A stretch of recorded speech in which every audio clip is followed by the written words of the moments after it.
We good to go? We're good to go. Excellent. So welcome to Data Club after a month's absence. This is a really exciting meeting, I think, because we are going to be building a website, a Jamstack website. And initially, this session was going to look completely different, and it was going to be based on the session I had to cancel 2 weeks ago. And it would have been a million times more complicated. So I'm lucky. You're lucky, I'm even luckier because everything should run more or less smoothly. Okay, Jeremiah, go ahead and switch to. And so just to quickly catch up, if you go to observablehq.com/Columbia Data Club, you see the Data Club notebooks, and you pick the day one generating Jamstack websites. I made a GitHub repo for all the files. The link is available here now for all the files that later in this notebook, there's no actual code in this notebook, it's just a bunch of copy-paste stuff because you are building your own project. So you can either clone the GitHub repo, that's perfectly fine. I just did that now to get this up and running on this computer, or you can copy-paste. Copy-paste is going to be a lot less fun. But I want to talk about sort of what Jamstack is. Do any of you know what Jamstack means or why it's sort of a thing? No? That's great. I mean, that's perfectly fine. But what this is this is sort of a logical extension of the sort of work we've been doing with Observable lately. So Jamstack is a kind of, not necessarily a response, it's just a different stack for making web pages. A stack you may be familiar with, especially if you're older like me, is LAMP, which stands for Linux, Apache, MySQL, PHP. I was looking this up on Wikipedia. They're like, it can mean PHP, Perl, or Python. It's like, no, it means PHP.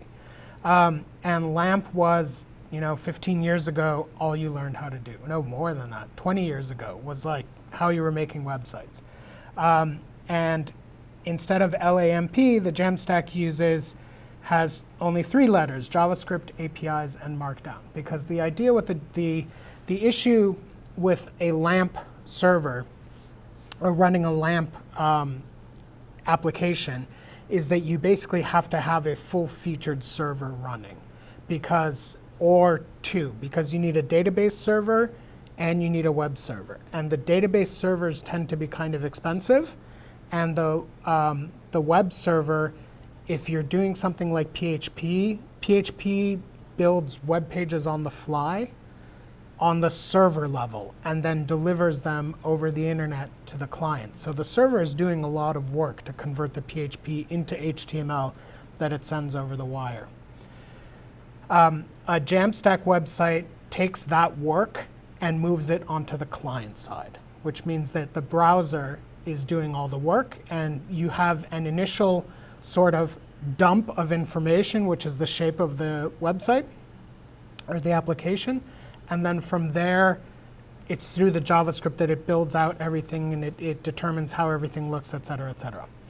The M is markdown or markup, just means that the content is written up in some kind of markup that is static-ish. And it is delivered over super fast networks using super optimized file formats and the JavaScript is too, so that it's as small as possible and it loads as quickly as possible. This is in contrast to, again, PHP. Every single time, if you go to a WordPress page, for example, every time you click on a new blog post, it has to call up the server and download all of the pertinent information again as an entire HTML page. Whereas with a Jamstack thing, usually if you have to make a data call like that to get more content, all you're doing is getting the tiny little bit of content that actually changes. Everything else remains the same because the JavaScript is feeding everything in. Or alternatively, you build the application and you get a bunch of static HTML pages that are just sitting on an S3 bucket. So you don't even really need a web server because you just need the appropriate path to each file, and then you're good to go. That's what we're working with today. Observable Framework does this. It generates an entire group of HTML pages, and then you just put those on S3 or whatever, and that's it. There's no amount of tinkering with Apache or anything like that, like you had to do with LAMP stacks in the past. So the APIs are where the data comes from. And it's specifically like a web API, and it obviates the need of an expensive database server. It doesn't remove it, but it turns getting your data into an implementation detail. That's why there's no replacement for MySQL like Redis or whatever DuckDB or whatever popular, CouchDB or whatever popular database thing is now popular instead of MySQL, because there is no database. There is an interface to something that provides data, but you actually don't care if that's talking to a database server or if it's just building a response from CSV files. We'll be using the Pokemon API today, which is completely static. It's just a bunch of CSV files, I assume, that are just sitting on an S3 thing, but it's wired up in such a way that depending on how you ask for something, it gives you the information that you want. Sorry, not CSV files. It's probably, well, who knows? OK, so let me close this. And then the generator that we'll be using is called Framework, or Observable Framework. Like I said, I was going to talk about Gatsby today. Forget it. We would have gotten, I can't even imagine how little we would have accomplished in an hour today if I had been using Gatsby. Gatsby is great. Gatsby lets you do all kinds of super complicated things, but it is, in and of itself, I think, rather complicated. You have to know how to use GraphQL to make sense of it, and it has this I've built multiple sites now with Gatsby, and I still don't completely understand what the point is of, or how to use the GraphQL appropriately. And then on top of it all, it uses JSX. I don't know if any of you have any familiar with that, but JSX is React's sort of version of JavaScript that sort of is this weird mix of JavaScript and HTML.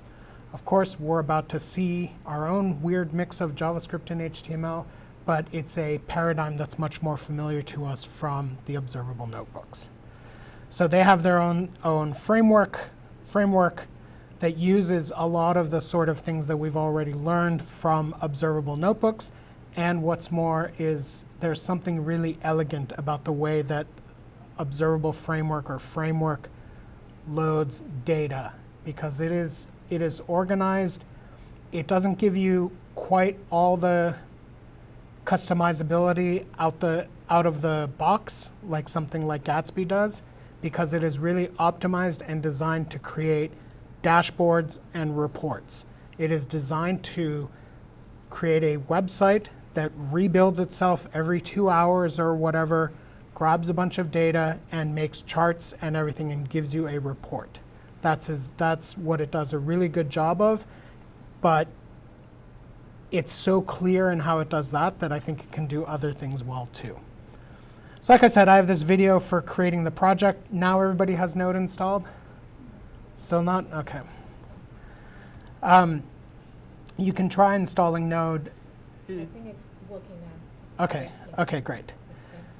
So the default framework project creates a directory or folder called src that holds all of the files that we'll be putting into our site. So I'm going to switch over to my text editor here, and I will close the terminal here, or hide it. Does this make it hide? No, this makes it big. Oh, you can just do that. So we have here I am on Git. OK. So we have a bunch of files here. So this is if you clone the repo that I cloned or that I set up and I linked to at the top of that notebook, this is what you'll see. You'll see you might not see a Node modules folder quite just yet, but you'll see an src folder and then a couple other files. So this is a standard. I just realized now that I should probably explain a little bit more about Node.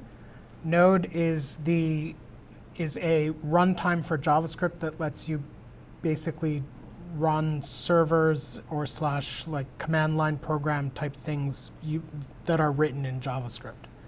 So a project in Node relies on a file called the package.json, which is a JSON file, and that has a list of the dependencies. So you can see the dependents here in the JSON file.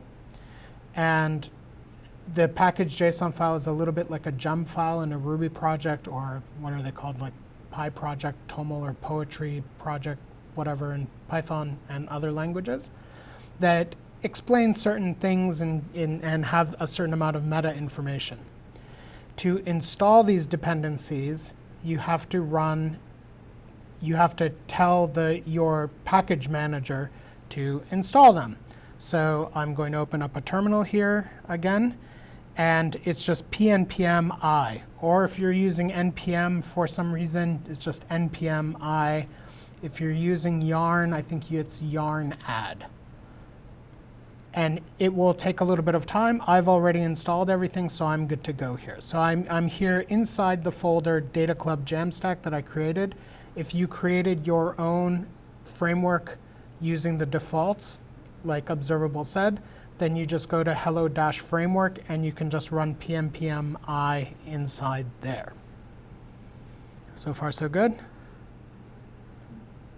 And we have our kind of default, our sort of moment of truth is then you run pnpm dev. And if pnpm dev takes a little bit of time, but it should open up something that looks like this. Or if you installed the basics, it'll say something like hello framework or whatever. But everyone sees this? Or something like this? Raise your hand if No, I saw and I see it because I follow the video. Yeah, so you have the default thing. That's perfectly fine. Yeah, that's fine. You'll I am in the second Visual Studio Code, right? Like the small, like the when I open. Yeah, so in your text editor, you should have something that looks like this, where you're clearly in your folder, and you can run a terminal from. So for me, it's just easier to teach all of this through VS Code because we have the little terminal right here, and we have space here for the text files, and then the list of files over here. So it's all just a little bit clearer for me.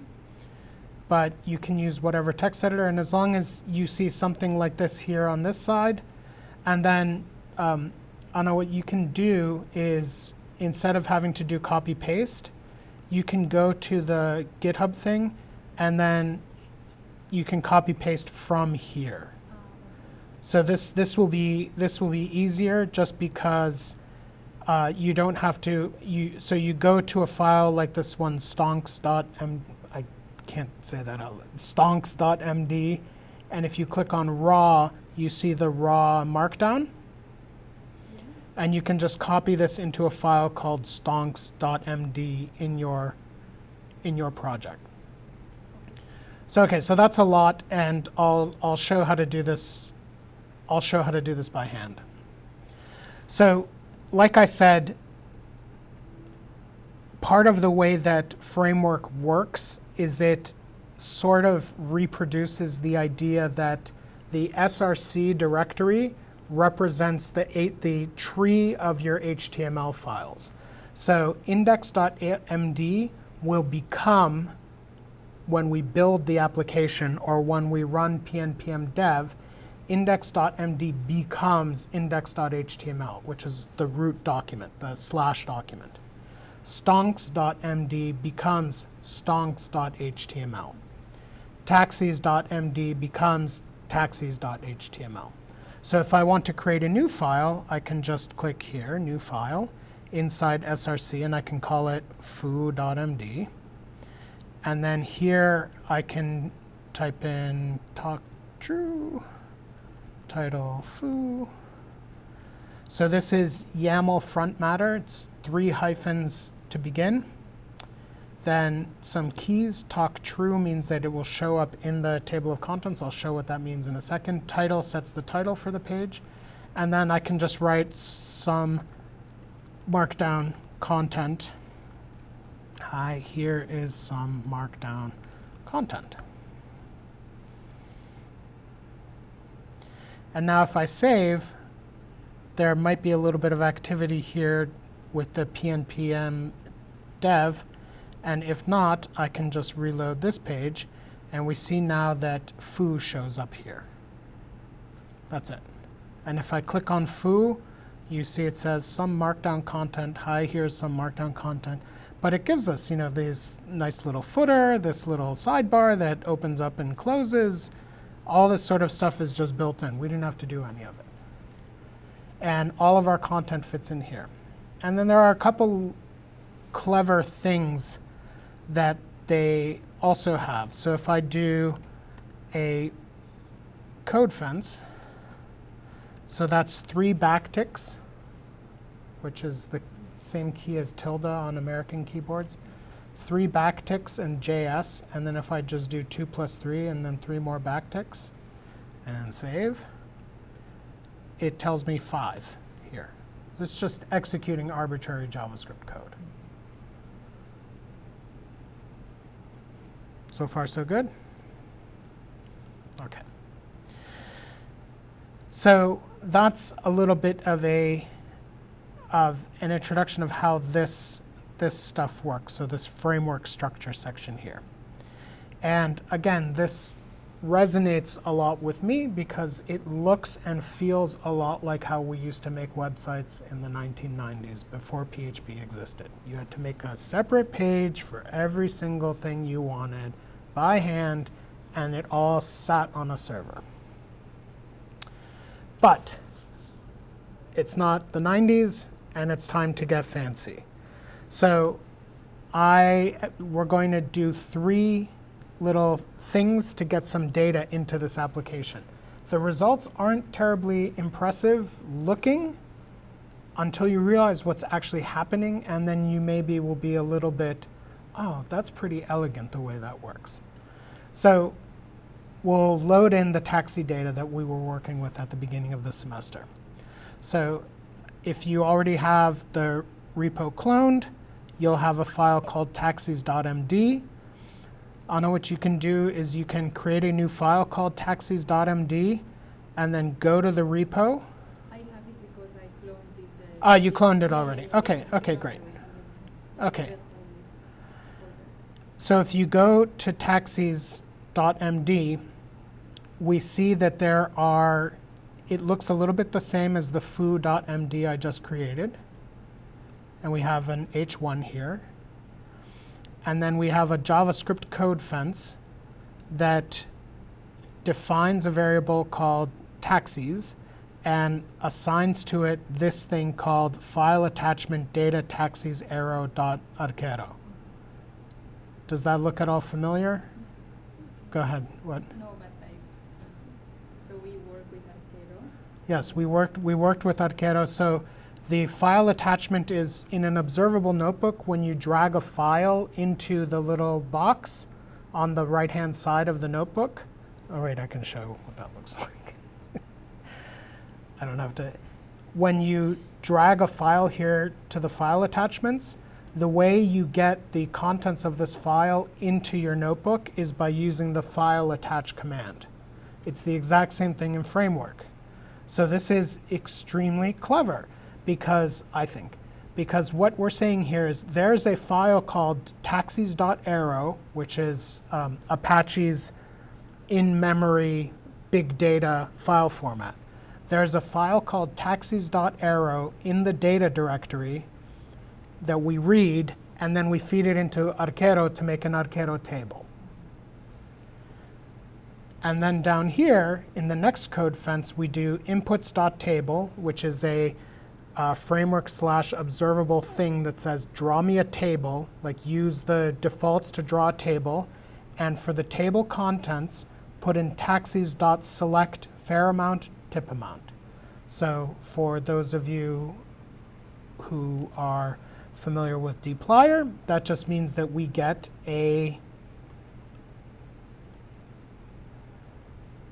table, and it takes a long while to load because it's actually loading half a gigabyte of data. We get, actually it's only 250 megabytes, I reduced it. We get a table with two variables, fair amount and tip amount, just like that. And we just scroll, and it's whatever, 2 million, no, it's more than 2 million trips. So, okay, got it, Moisir, you just committed taxis.arrow to the repo. What's so special about that? Fun fact, I did no such thing. I'm going to try to be clear about this so you get as excited about it as I am. If you look inside the data folder here, you see there are 3 files here. And I described this also in the notebook here. There are 3 files here. This pokemon.json.js, we'll get to that in a little bit, with brackets around Pokemon, stonks.cv.py, and taxis.arrow.js. So the file attachment is asking for a file in data called taxis.arrow. We have no such file. There is no file called taxis.arrow. But there is a file called taxis.arrow.js. And this is a sort of shorthand for framework. That means this is a file that is in JavaScript that is going to produce a file called taxis.arrow. So this is not a file that's committed into the repo. It is a file that is generated at build time called taxis.arrow. So now if you click on taxis.arrow, you can see what's going on here. And this is astonishing. So I got the URL for the August 2024 taxi data.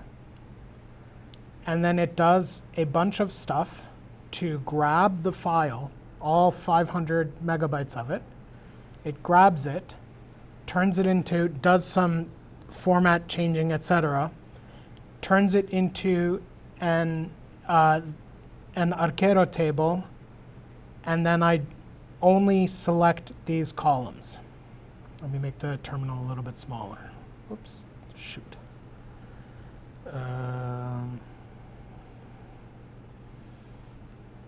I have no idea what I just did. What is problems? Okay, whatever.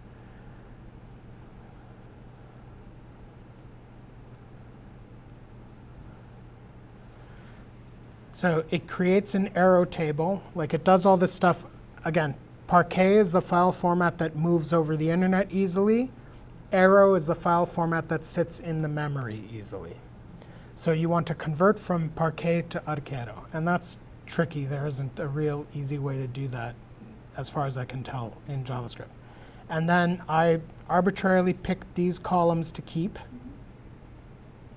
And then I created a DF, a data frame, that's an Arquero table from arrow table. And then this is the wild part. I write to standard out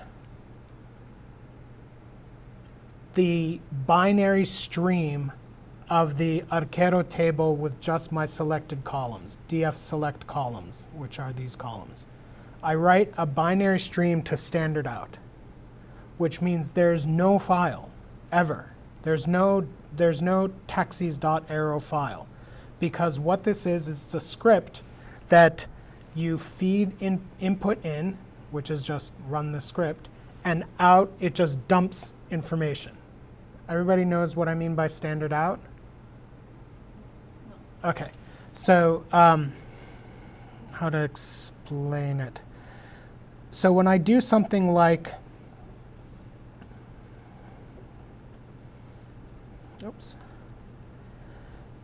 When I do something like cat, hello,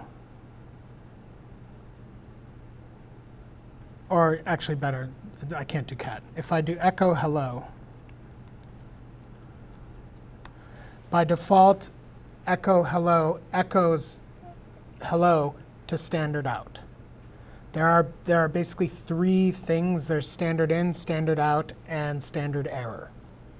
When you do something like echo hello, and then use greater than and temp blah, and then I do cat temp blah, what I'm saying is echo hello to standard out, and then the little greater than sign means pipe sort of the contents of standard out to standard in to feed into the file. Another way to do this is, my shell skills are not quite good enough for this.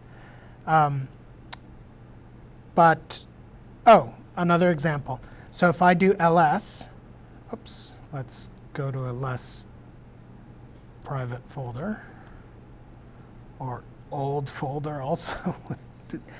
This laptop, I had to do a lot of things to get this up and running today. So let's go back to Data Cloud Jamstack. If I do ls-l,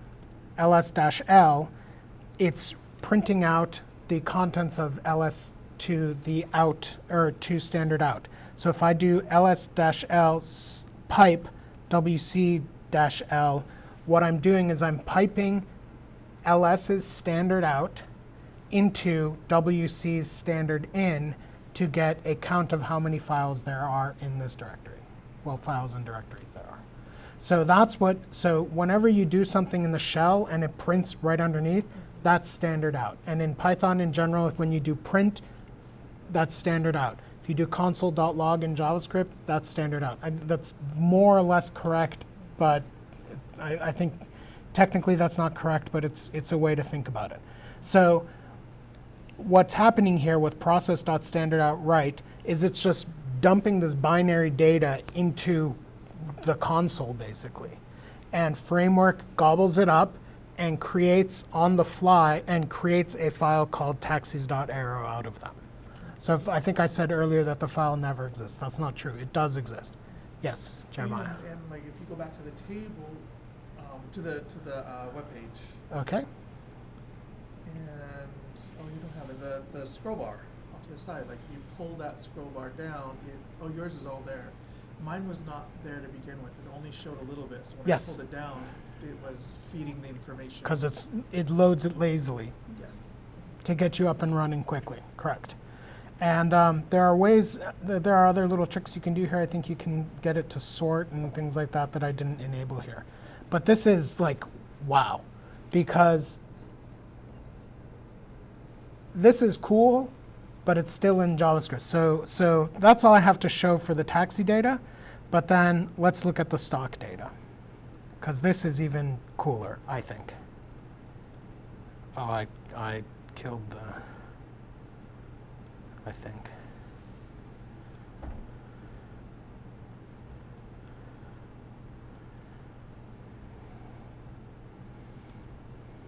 OK. So this is the prices of our favorite stock, Nintendo, that are current as of, oh. I have to go in the other, I have to go scroll all the way to the bottom, that are current as of today.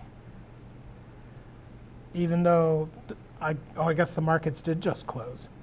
So in a couple minutes, this will have the actual close for today, for November 7th. And it creates, and we have this candlestick graph here. This isn't even using JavaScript to get this. So you see that there's a file in data. So actually, let's look at stonks first. So stonks has a code fence that says file attachment data stonks.cv. Again, we know already that this file stonks.cv doesn't actually exist currently. And then we use the CSV reader to read it.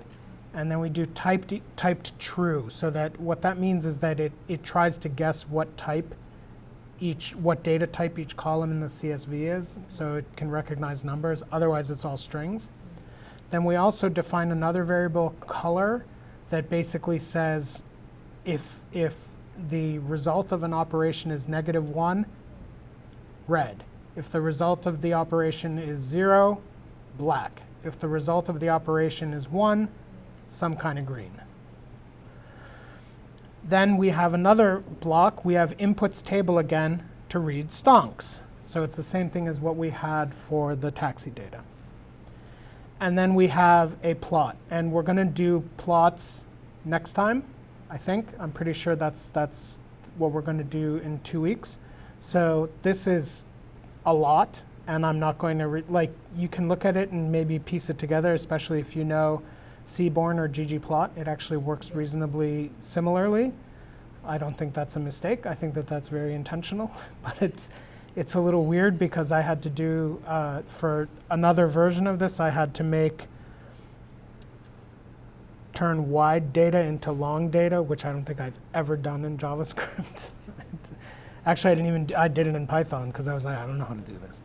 I guess I could have used Arcado. Anyway, point is, it's relying on this file called stonks.cv, which doesn't exist.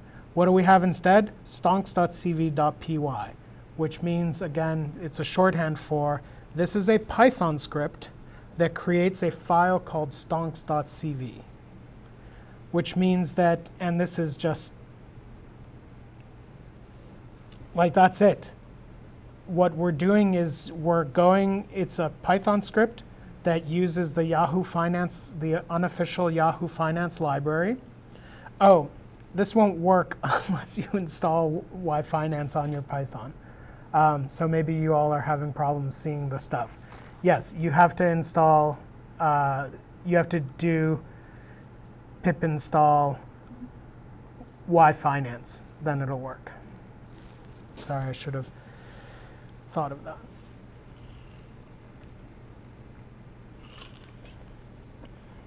Actually, I don't even think I mentioned that in the notebook. That's not very nice. Yes, let me.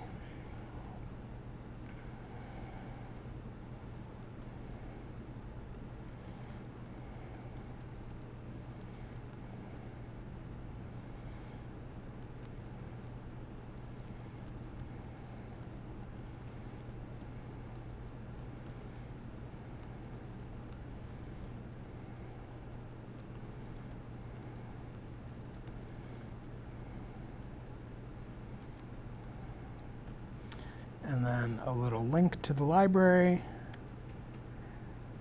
OK.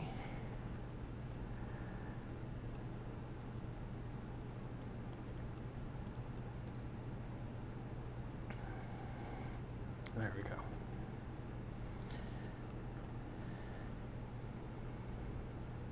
OK, so yeah, so it's just, you can see what's going on here. It creates a Yahoo Finance. It takes a ticker symbol. I picked Nintendo, NTDOY. You can do AAPL for Apple. You can do LULU for Lululemon. You can do WMT for Walmart. And then it creates a data frame for getting 1 year of the history. I reset the index. I don't know exactly what the problem is, but the data frame comes in looking like a little bit pivoted. So doing reset index like kind of unpivots it in some way so that it's easier to see as a CSV. Then because Pandas is smart now, dates aren't just strings. So you actually have to use strf time to chop off the time instead of doing string manipulation. You actually use real functions. And then df2cv, and we print out to standard out again. So it's the same thing. It's the, well, I can show exactly what happens. If I run this script by itself, let's open a new, or let's go here. If I go to source data, and I do Python 3, what's it called again? Stonks. It thinks for a second and then dumps the entire CSV file out into here. So that's the same thing that happens here, is it dumps it all out and Observable gobbles it all up and says this is our we're creating a file out of this. Hopefully you see that as very cool. You can also use R, you can use Rust, you can use Julia. So anyway, like, I don't know if there's a Yahoo Finance wrapper in JavaScript. I don't need to know. And like I said, you know, in the other example, it was per capita income for New York, DC, and San Francisco. And the way I got the data was each city was its own column. But I had to go wide to long so that city was its own column. And so you had years were tripled up, et cetera. I have no idea how to do that in JavaScript, but I do know how to do that in Pandas. So I wrote the data loader and the wrapper to the API to get the federal economic data was a Pandas wrapper anyway. So this is just blows my mind. OK, lastly, Pokemon. So you can't see any Pokemon here. But if you go to Hello Framework, and it says here, in the meantime, say hi to Pikachu. If you click on say hi to Pikachu, it thinks for a little bit, and then it says Pikachu, and it gives you his height and weight.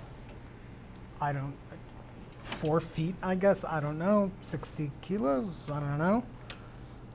That's a lot. 60 pounds. I have no idea how much Pikachu probably weighs. The way this works, again, you can't see Pikachu here, is that it relies on the Pokemon folder, which matches Pokemon here in the URL. And then inside the Pokemon folder, we have this generic template called bracket Pokemon.md, like this. If you're doing this from the shell, you have to surround the name of the file in quotes. The brackets will complain. And what we see here, this actually doesn't work, the title, it's something to figure out in the future. But we see here we have a code frame, a JavaScript code frame, creates a variable called Pokemon, file attachment, data, because it has to go up into Pokemon and then come back down into data. Observable params Pokemon.json.json. And then Pokemon.name, Pokemon height, Pokemon weight. So this lets you do dynamic pages where you can, but if you just type in any old random Pokemon here, like, wait, where did it go? Pichu, it's going to think, what?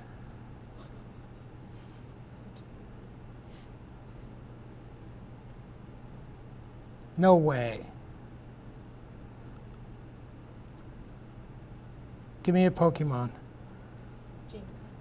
How's that spelled? Jinx.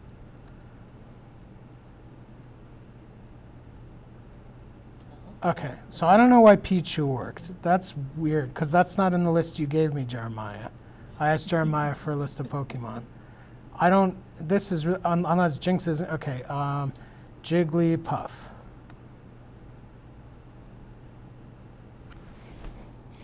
This is more magical than I even thought. This isn't supposed to work. Wow.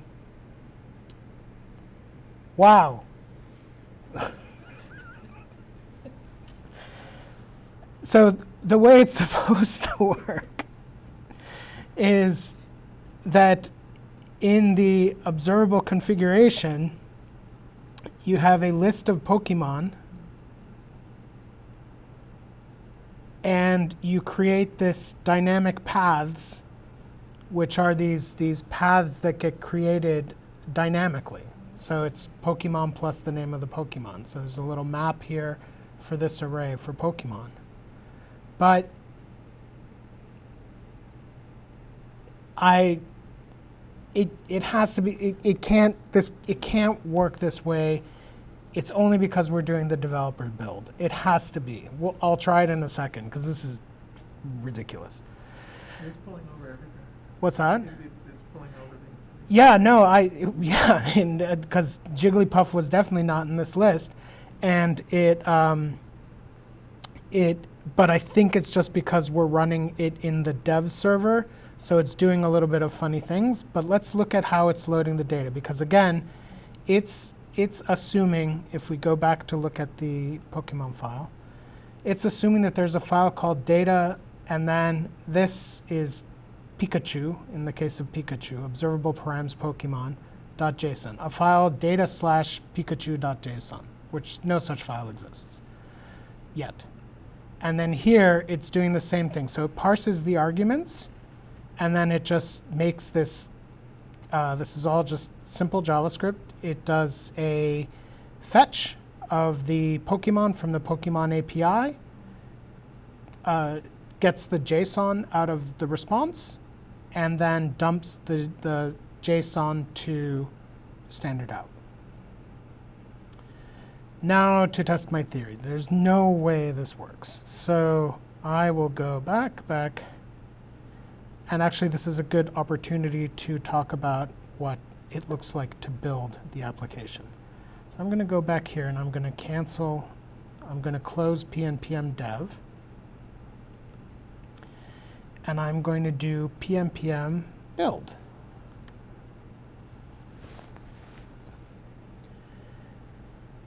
And what we see, or we'll see it in a second. So it's loading a bunch of stuff, and it's doing a bunch of stuff. And we see that it creates 9 pages. And you can see how big each of the pages are. And you can see that the taxis relies on a 260 megabyte file. Oops. And there are these 5 Pokemon pages. So now there's a new folder shows up with dist that has these HTML files, like I said.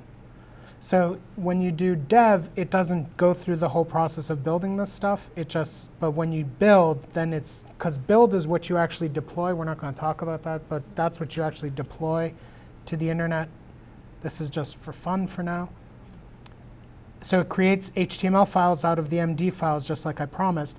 And then if you go to _file data, you see it does actually create the JSON files and the CSV and the arrow file. And it gives a little fingerprint here so that you know, it's for caching purposes, basically.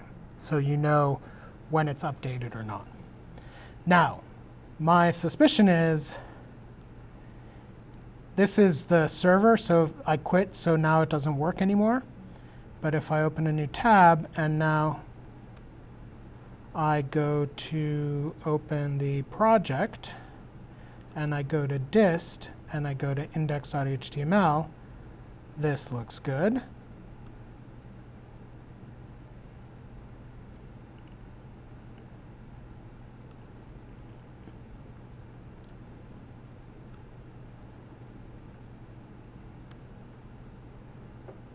This thinks for a little bit.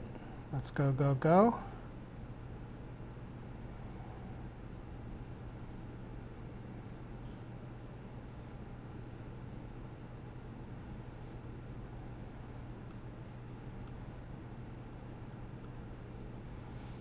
Oh, okay, so this doesn't quite work entirely like this. There may be a little bit, there's a little bit more cleverness to actually deploying it, but that's what would happen. And I'm not entirely sure why the build isn't working. If we deployed it to Observable, it would probably work. That's something to look into for next time. But yeah, I'm nearly positive that putting in arbitrary Pokemon names in the location bar will not load arbitrary Pokemon. But that's a challenge for future work if you want to look into it. So that's an hour, more or less. It's a little bit less than an hour since we started, and that's all the sort of introductory stuff. So far, what do you think? Does it strike you as elegant, as maybe it's not the prettiest thing in the world, but that's because we haven't made any real effort to make it pretty? But I don't know, this chart's kind of pretty. Efficiency-wise, this is really good. Yes, it's very efficient, and I think that it has a certain kind of elegance. There are idiosyncrasies, and there's so much that I haven't even touched in terms of styling and doing metadata and how you make the headers and the footers and all this sort of stuff that I haven't even gotten into. But the parameterized routes was important, and then showing that you can load data in both JavaScript and in Python. Now the challenges are, if I scroll down, I have 3 challenges. The first is to plot the taxi fare amount versus the tip amount. I know we don't know how to use plot, but maybe we can intuit how to plot this chart on the taxi page. Do you want to try that one? Sure? All right, let's try it. What do we have to lose? So what I'm going to do is, if we look at the original or the default version of the install, which I do not have on this computer, so I'm going to quickly create one. So I'm going to go to installing Observable Framework from 0, and I'm going to run this command to create I'll make this a little bit bigger, but not too big. This computer is sold. I don't even use this shell program anymore. Whatever. And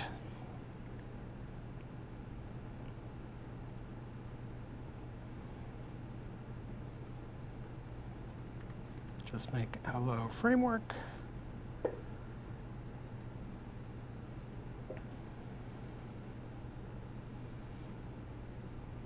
And the reason I'm doing this is because the front page of the default creation has a scatter plot on it. So I'm going to steal the code from there.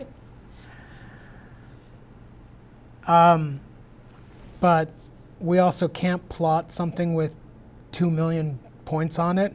So let's figure out, while I'm waiting for this to do its thing, let's figure out how to sample in Arquero.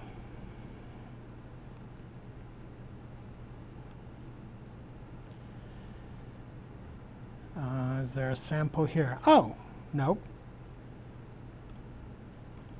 Nope. Nope. Okay.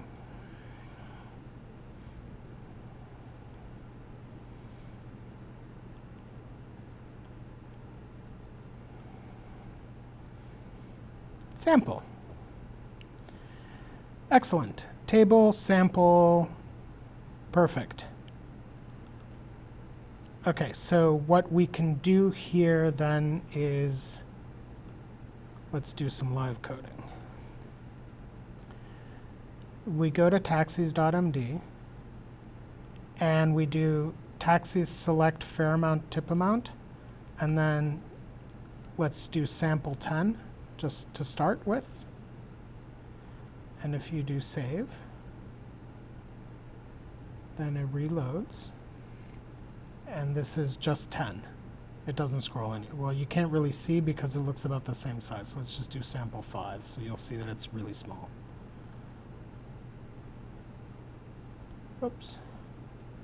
See?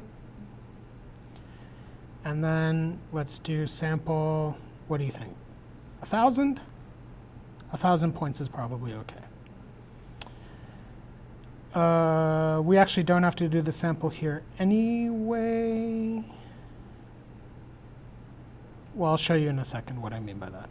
Okay, so now we go here and we go to Hello Framework, the default thing, and then we go to the source, and then I just open up the index, and I see that there is a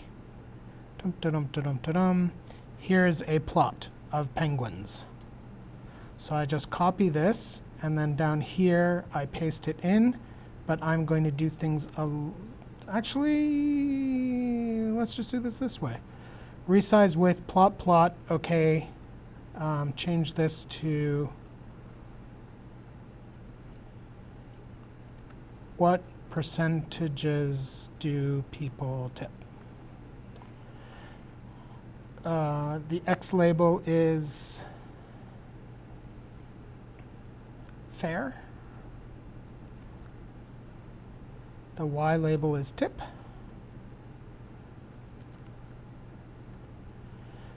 Color, this we won't need because we are not distinguishing by anything categorical. Marks, linear regression Y, sure. Then let's do, so up here, let's create a new variable, const taxes sample equals this. And then we can just call this taxes sample too. We don't have to necessarily reduce the number of columns. Why not? Okay, so we have this, and then here we have plot linear regression Y, so we change this to taxes sample. X is equal to, what was X? Fair, so fair amount and tip amount. So fair amount, and this looks exactly like ggplot. Tip amount, nothing for stroke. And then we do the same thing here with dot. Actually, this is all the same.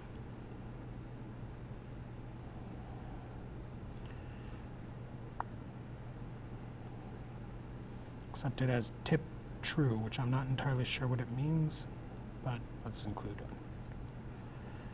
See if this works. Nope.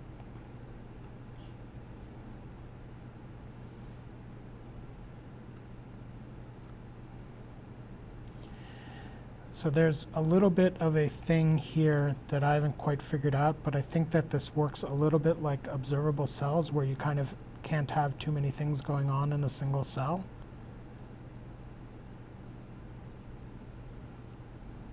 Woohoo! There we go. So we have all of our tip amounts and fair amounts, and then we have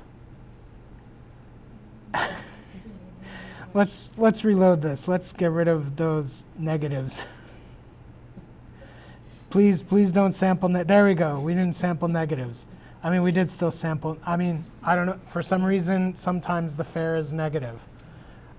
We've run into this problem before, but we can sort of see that the line, the linear regression, I don't know, what does this look like? 150 and 20. So what's 20 over 150? 2 over 15, 7.5? What does that mean? 7.5%? That's not right. 15. Why am I so slow? If you're paying $20 tip on a $150 cab ride, then you are tipping 7.5%. Yeah, so the regression is 7.5% more or less. But we can see that in the real world, I mean, this is this guy's fault. $35 tip on a $326 fare. But we can see that these actually break down into, you can sort of see 15% and 20%. That was easy. The next challenge. That one was a little unfair because I already knew how I was going to, well, actually I know how I'm going to do this one too. List all of the Pokemon. Create a new route that lists all of our manually chosen Pokemon.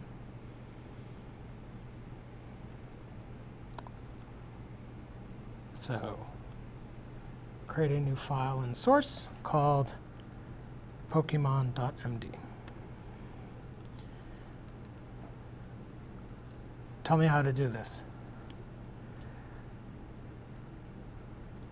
All the Pokemon.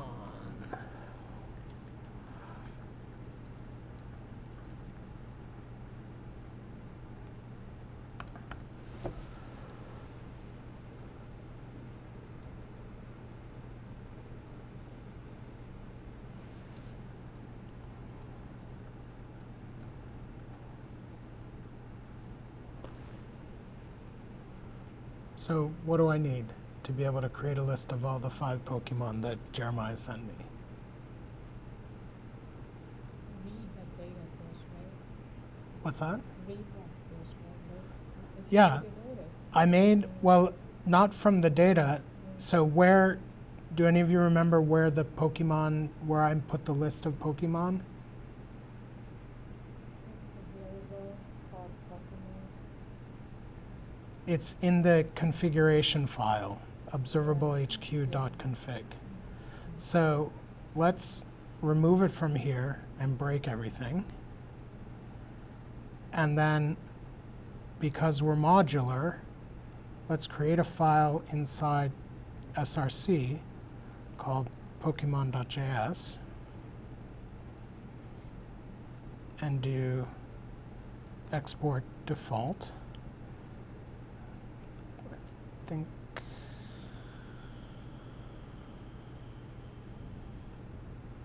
we just do this.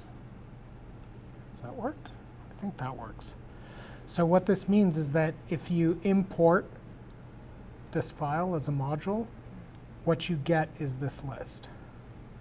So let's do a proof of concept. So we can see already that it's crashing here. Oh, it actually completely crashed. So here, let's do import Pokemon from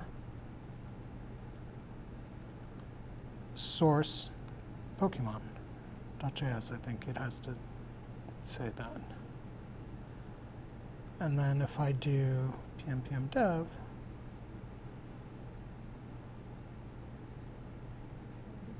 it seems to work. And this part works. So I'm able to, so work with me here. So I just showed you how I'm able to import the list of Pokemon into the config. So now how do I create this page that lists all the that also lists the Pokemon? Where did it go? Pokemon. I think I'm confused. Why we need to do it twice? Can we just Ah, load that directly? Yes, so okay. So here, what this is doing, the reason we're importing it here is so that we can feed this meta bit of information for it to generate those 5 pages for all the Pokemon, like I showed you when we did PNPM build. This will not be sufficient for, but what I want this to be, what I want to have happen on this page is I want it to be a list of the 5 Pokemon with a link to each of the Pokemon. Because currently the only way I can get to the Pikachu page is by clicking on say hi to Pikachu or typing in Pikachu here. So I want this page to have a list of all 5 of the Pokemon. And then it'll have the height and weight on those other pages? Is it It'll still, those pages don't change. Those pages will still have those stats, etc. But this, I just want a list of the Pokemon here.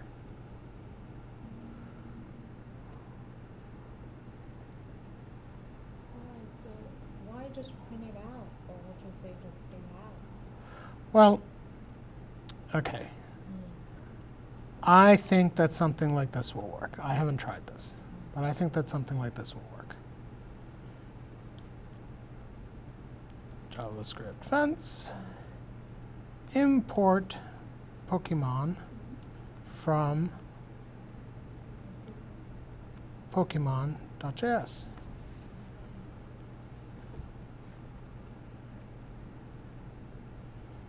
I probably need the semicolon. Okay, so it says, so it's now importing, so that part looks good. And now let me do something like another code block and just do Pokemon. See what happens.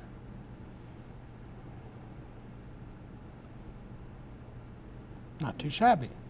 So, but this is not what I want. It just gives me the array of the names of the Pokemon. So now let's get creative. We know that this is how we do this. So here what we can do is do inline JavaScript. So we can do Pokemon map Pokemon HTML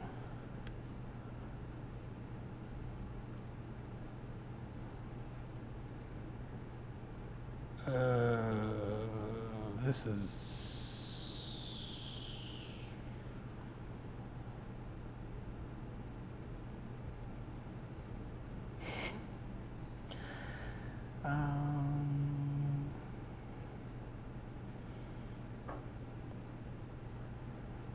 Let's try this way.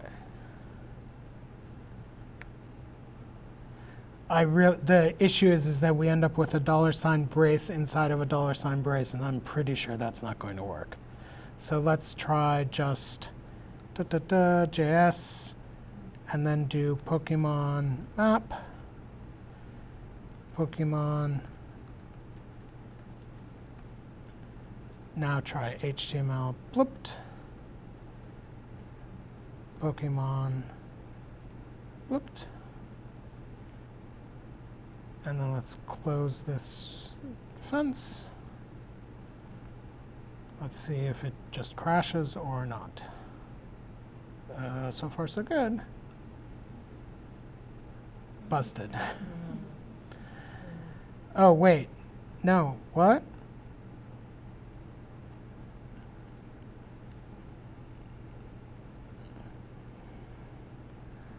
Oof. This is a stumper. We may not be able to solve this one. This one's trickier than I anticipated. I thought I could just iterate over the list and just dump out nice little bits of text, but turning it into HTML is a little bit trickier than I suspected. But it wouldn't be a data club if I didn't set myself a challenge, and it was only a 2-siren challenge. Set myself a challenge that I can't figure out. And I feel much less bad about this than about the previous problems that I had. So we're almost done anyway, so let's spend a minute if you want to watch me try to figure this one out. I have observable HQ framework. Okay. Hypertext literal, there we go.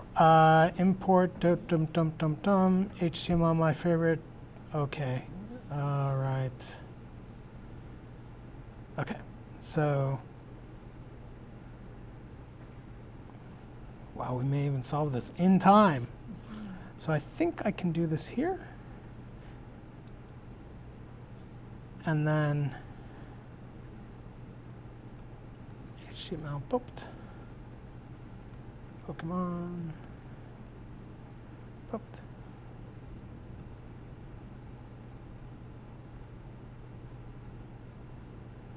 Oh, still nothing. But it didn't complain about this. Oops, it didn't complain about this funny import HTL, which I'm not familiar with. Hypertext literal in Markdown. Okay. HTML, this is what it looks like what we're doing.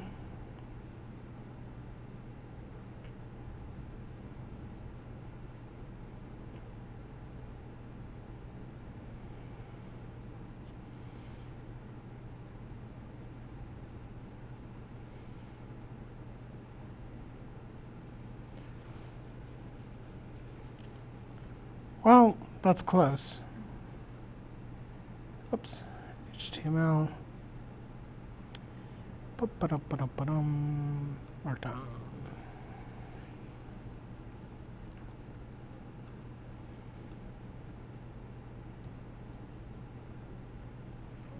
No, this is all stuff I know and is not going to be helpful.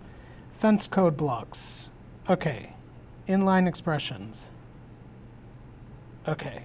Oh. No, this won't work. By the way, there are some very cool things you can do here, like make these little things and, all right, TypeScript explicit, no, okay. So let's give up. I can do this like this, for what it's worth probably.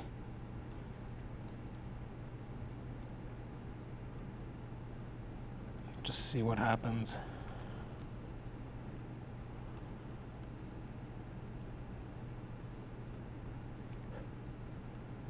why not?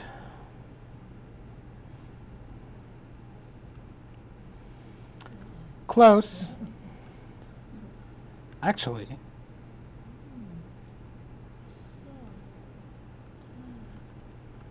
Yeah, that might work.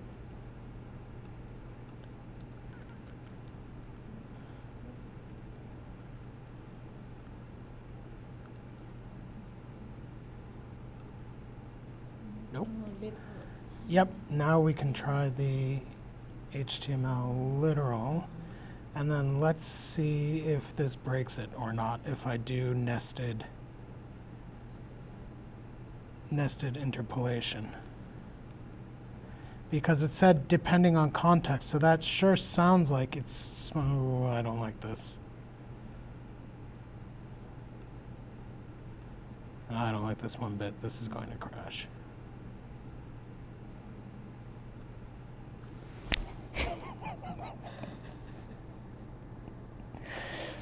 It shouldn't work. Should not work. So now we can do ahref,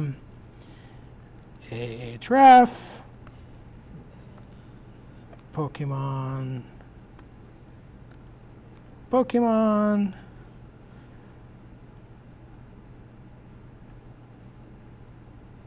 and close it. Woo woo! 2 sirens, but it worked. And there we go. And it takes a little bit of time, but there you go. The That's height it. is decimeters and weight is hectograms. So you just have to divide by 10 for each to get Decimeters, so 60 centimeters tall, so 2 feet. And hectograms, that's not a real thing. or hecto something. Hecta is not real. But divide by 10. Just divide by 10 to get kilograms. Divide by 10 to get, so between a centigram, decigram. Decigram, or whatever you want to Decigram. call it. I think it would They be a wrote it down decigram. as hecto, but That sounds made up. So 5 That's what kilos. API said. That sounds like, that's not a lot. I mean, I don't know. My rabbit is not 2 feet tall and doesn't weigh 5 kilos. So I don't know. Maybe that's right. Anyway, thank you so much. Hopefully this was exciting. Thank you for suffering through a 2-alarm fire that we won. We figured it out. It is magical the way it works. But like I hope it's clear that the reason this is so bizarre is because you have these nested template literals. In my opinion, this shouldn't work, but it does, and we're all the better off for it. Okay? Thank you.